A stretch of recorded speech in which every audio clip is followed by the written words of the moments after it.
Guys movie में आप लोग देखेंगे कि दो बहनें गलती से एक स्विमिंग पूल के अंदर फंस जाती हैं, जिसके बाद में वो दोनों यहाँ पर किस कदर का स्ट्रगल फील करती हैं वो आपको आगे पता चलेगा।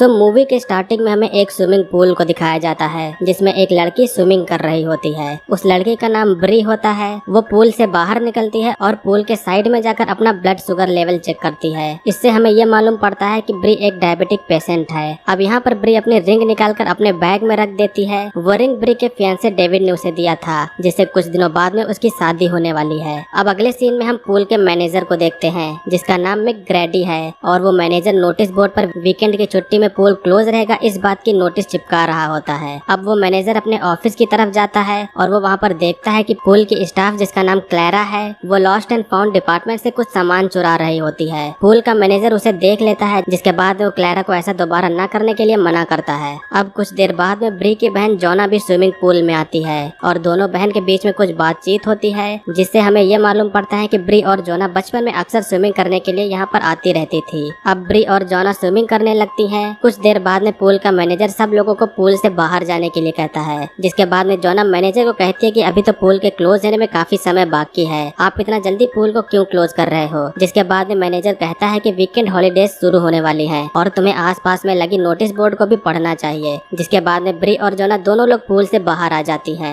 लेकिन बाहर आकर जब ब्री अपने बैग में देखती है तो उसमें उसका रिंग नहीं होता है और वो तभी परेशान हो जाती है, क्योंकि वो रिंग उसका एंगेजमेंट रिंग था। जोना पूल की तरफ देखती है, वो देखती है कि रिंग पूल के जाली में फंसा हुआ है। ब्री अब तुरंत वापस पूल में कूदकर रिंग लेने के लिए जाती है, जिसके बाद में जोना भी उसकी हेल्प करने के लिए पूल में कूद जाती है, लेकिन रिंग उस जाली में काफी अच्छी तरीके से फंसी हुई थी, जिससे वो वहाँ से निकल भी नहीं पा रही थी। अब इस साइड में दूसरी तरफ पूल का मैनेजर पूल को क्लोज करने की तैयारी कर रहा होता है। मैकग्रैडी पूल के हर तरफ देखता है, लेकिन वहाँ पर उसे कोई भी दिखाई नहीं देता है, और दिखेगा भी कैसे। ब्री और जोना तो पूल के अंदर है। अब मैनेजर पूल को क्लोज कर देता है और इसके बाद में वो यहाँ से जाने लगता है। अब पूल को क्लोज होता देखकर ब्री और जोना जल्दी से ऊपर आने लगती हैं और जोर जोर से आवाज लगाने लगती हैं, लेकिन तब तक मैनेजर पूल से जा चुका होता है। अब दोनों लोग इस पूल के कवर को तोड़ने की कोशिश करती हैं, लेकिन ये कवर फाइबर ग्लास का बना होता है, जिससे इस कवर को उनके हाथ से तोड़ना बिल्कुल नामुमकिन है। अब ये दोनों बहन इस पूल में पूरी तरीके से फंस चुकी हैं। जोना बहुत तेज घबराने लगती है, लेकिन ब्री जोना को शांत करवाती है। ब्री अब ठंडे दिमाग से कुछ सोचने का ट्राई करती है कि अब उसे क्या करना चाहिए, और तभी ब्री जोना को कहती है कि हमें पूल के हर तरफ जाकर कुछ सर्च करना चाहिए, कहीं से शायद हमें कोई न कोई एग्जिट पॉइंट मिल जाए। अब दोनों लोग इधर उधर जाकर पूल के एग्जिट को सर्च करने लगती हैं। फाइनली जोना को एक छोटा सा होल मिलता है, लेकिन वो होल काफी ज्यादा छोटा होता है, जिसमें इंसान का हाथ भी नहीं जा सकता है, और इसके अलावा उन दोनों के पास में कोई हैवी टूल भी नहीं है जिससे इस होल को बड़ा किया जा सके। वहीं दूसरी तरफ ब्री को एक फाइबर का टुकड़ा मिलता है और वो इस फाइबर के टुकड़े से होल को काटने की कोशिश करती हैं, लेकिन इससे कोई भी फायदा नहीं होता है। अब यहाँ से हम सभी को यही लगने लगता है कि ये स्विमिंग पूल ही ब्री और जोना की कब्र बनने वाली है। अब ब्री और जोना दोनों लोग आपस में कुछ बातें करती हैं। ब्री यहाँ पर जोना को बताती है कि डेविड ने उसे शादी के लिए प्रपोज किया है और वो रिंग उसका एंगेजमेंट रिंग था।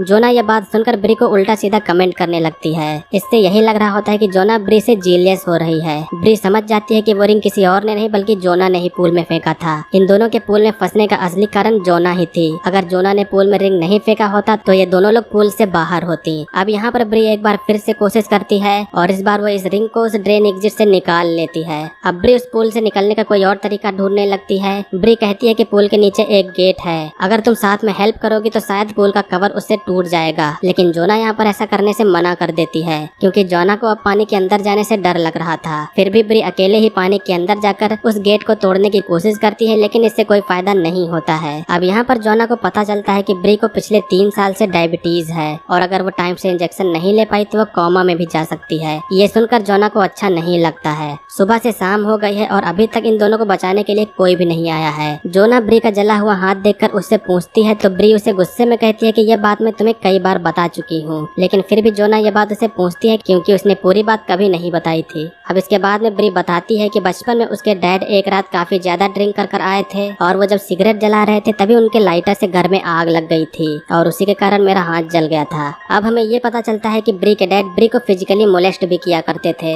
अब इसके बाद में जोना अपनी स्टोरी बताती है। वो बताती है कि मुझे नशे की बुरी लत लग गई है, जिसकी वजह से मुझे नशा मुक्ति केंद्र में जाना पड़ता है। ब्री और जोना बात कर रही होती हैं, तभी पूल के बाहर से किसी की आवाज आती है। पूल के बाहर एक्चुअली क्लेरा आई होती है, वही जिसको मैनेजर मैकगार्डी ने लॉस्ट एंड फाउंड डिपार्टमेंट में चोरी करते हुए देखा था। अब ब्री यहाँ पर चिल्लाकर क्लेरा को हेल्प करने के लिए कहती है, लेकिन क्लेरा भी अजीब थी। वो हेल्प करने के बजाय ब्री का बैग चेक करने लगती है और बैग से मोबाइल और एटीएम निकाल लेती है। क्लेरा ब्री से मोबाइल का पासवर्ड पूछती है और साथ में एटीएम का पिन कोड भी वो पूछती है। अब यहाँ पर इस सिचुएशन का फायदा उठाते हुए क्लेरा को ब्री अपने मोबाइल का पासवर्ड और एटीएम का पिन कोड बता देती है। यहाँ पर हम ये देखते हैं कि ब्री के मोबाइल के होम स्क्रीन पर ब्री और डेविड का फोटो लगा हुआ है। इससे ये पता चलता है कि ब्री डेविड को सच में बहुत पसंद करती है। क्लेरा यहाँ पर पूल के सभी कैमरे ऑफ कर देती है ताकि यहाँ पर कोई उसे पकड़ न पाए। क्लेरा अब उन लोगों से बातें करते हुए कुछ अपने बारे में बताती है। वो इन लोगों से बताती है कि वो कैसे जेल में थी और अपने बच्चे को पालने के लिए उसने कैसे स्ट्रगल किया। ये सब बात बताने के बाद में क्लेरा अब यहाँ से चली जाती है। ब्री की हालत अब धीरे धीरे बेहद ही खराब होती जा रही है। क्लेरा के यहाँ से चले जाने के बाद में पूरी रात ब्री और जोना क्लेरा का वेट करती हैं, मगर क्लेरा इस रात यहाँ पर वापस नहीं आती है। लेकिन फिर अगली सुबह यहाँ पर क्लेरा वापस आती है। जोना उसे ब्री का इंजेक्शन मांगती है, लेकिन क्लेरा उन्हें इंजेक्शन नहीं देती है और साथ में कहती है कि तुम लोगों को ऐसे ही यहाँ पर मरना चाहिए, क्योंकि तुम्हारे अकाउंट में सिर्फ $80 ही है। क्लेरा को यहाँ पर इन लोगों से सिर्फ पैसे चाहिए और इन लोगों को बचाने का क्लेरा का कोई भी इंटेंट नहीं होता है। ये बात सुनकर अब ब्री को गुस्सा आ जाती है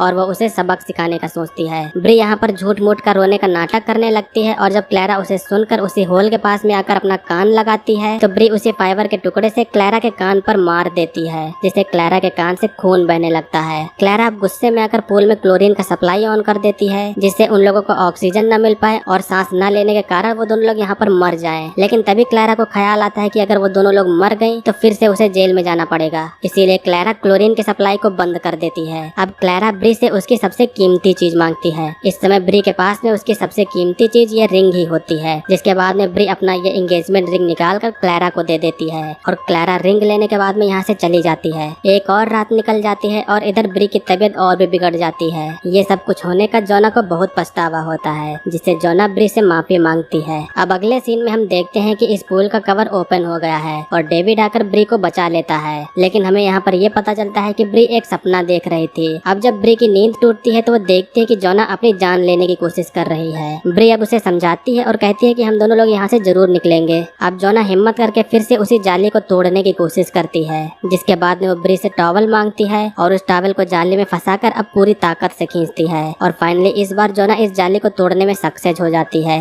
जाली को लेकर जोना पानी के ऊपर आती है तो वो देखती है कि ब्री बेहोश हो चुकी है। जोना अब ब्री को सीपीआर देती है, जिसके बाद में ब्री को होश आ जाता है। इस जाली की मदद से जोना अपनी पूरी ताकत से उस कवर पर मारती है, जिससे वो पूल का कवर टूट जाता है और जोना जल्दी से ब्री को पूल से बाहर निकालती है और इसके बाद में जल्दी से वो उसे इंजेक्शन लगाती है। अब तभी यहाँ पर क्लेरा आती है और उन दोनों लोगों के ऊपर गन पॉइंट करती है। क्लेरा को डर था कि अगर वो दोनों लोग बच गई तो वो पकड़ी जाएगी और उसके बाद में उसे फिर से जेल हो जाएगा। क्लेरा उन दोनों लोगों को मारने की कोशिश करती है, लेकिन वो उन्हें मारती नहीं है और इसके बाद में जोना को ब्री का रिंग वापस कर देती है। अब इसके बाद में जोना पुलिस को फोन करती है। जोना क्लेरा को वहाँ से निकल जाने को कहती है और क्लेरा यहाँ से चली जाती है। पुलिस वहाँ पर पहुँच के दोनों लोगों को रेस्क्यू करती है और ब्री को यहाँ पर बचा लिया जाता है, जिसके बाद में जोना ब्री को उसकी रिंग वापस कर देती है और यहीं पर इस मूवी का एंड होता है। सो दोस्तों, ये थी 2017 की एक थ्रिलर मूवी का एक्सप्लेनेशन। मूवी का नेम है 12 फीट डीप। आपको मूवी की स्टोरी कैसी लगी हमें कमेंट सेक्शन में जरूर बताइएगा। नेक्स्ट वीडियो में आप लोग किस मूवी का एक्सप्लेनेशन चाहते हैं वो भी आप लोग हमें कमेंट करके बता सकते हैं। वीडियो अगर आप लोग को अच्छा लगा हो तो वीडियो को लाइक करिएगा। चैनल पर अगर आप लोग नए हो तो सब्सक्राइब करिएगा। आज की वीडियो के लिए बस इतना ही, मिलेंगे अगले वीडियो में। तब तक के लिए बाय।